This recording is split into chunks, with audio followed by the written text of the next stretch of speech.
আমি রয়েছি রাজধানীর মিটফোর্ড অর্থাৎ পুরান ঢাকার চকবাজারে মিটফোর্ড হাসপাতালের ঠিক সামনে। আপনারা জানেন যে গত ৯ জুলাই আলোচিত সোহাগ হত্যাকাণ্ডের যে ভিডিওটি গতকাল দুপুরের ঠিক পরে পরে কিন্তু ছড়িয়ে পড়ে সামাজিক যোগাযোগ মাধ্যমে। এরপরেই কিন্তু সেই ভিডিওটি ভাইরাল হয়ে যায়।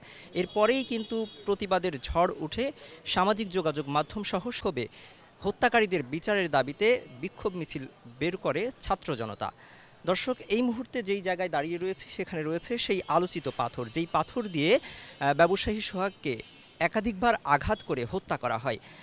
এবং এই পাথরটি দেখতে কিন্তু এই মুহূর্তে এখানকার যারা কৌতূহলী জনতা রয়েছেন তারা কিন্তু ভিড় জমাচ্ছেন। তারা এক নজরে এই পাথরটিকে দেখতে এসেছেন যে পাথরটি দিয়ে একাধিকবার আঘাত করে সোহাগকে হত্যা করা হয়েছে।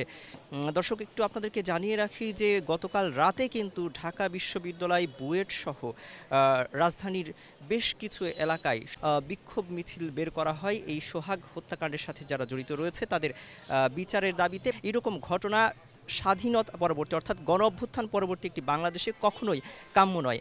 এই ঘটনায় এখনও পর্যন্ত প্রশাসনের যে ভূমিকা সেটি নিয়েও প্রশ্ন তুলেছেন কেউ কেউ।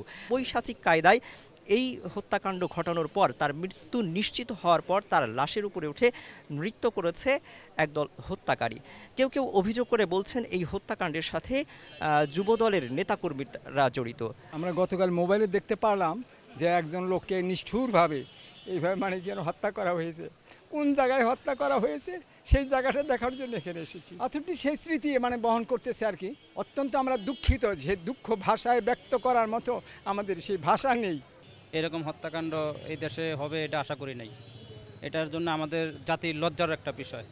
এই হত্যার সাথে যারা জড়িত আছে তাদেরকে খুঁজে বের করে তাদের শাস্তির আওতায় এনে তাকে শাস্তি দেওয়ার জোর দাবি জানাচ্ছে এবং কি ফাঁসি যেন হয়, সেই ফাঁসির কার্যকর হোক, আমরা সেই আশাবাদী। তারা বলছেন এমন হত্যাকাণ্ডের ঘটনা যেন আর না ঘটে, হত্যাকারীদের দ্রুত বিচারের আওতায় এনে ফাঁসি কার্যকরের দাবি জানাচ্ছেন কৌতূহলী জনতা।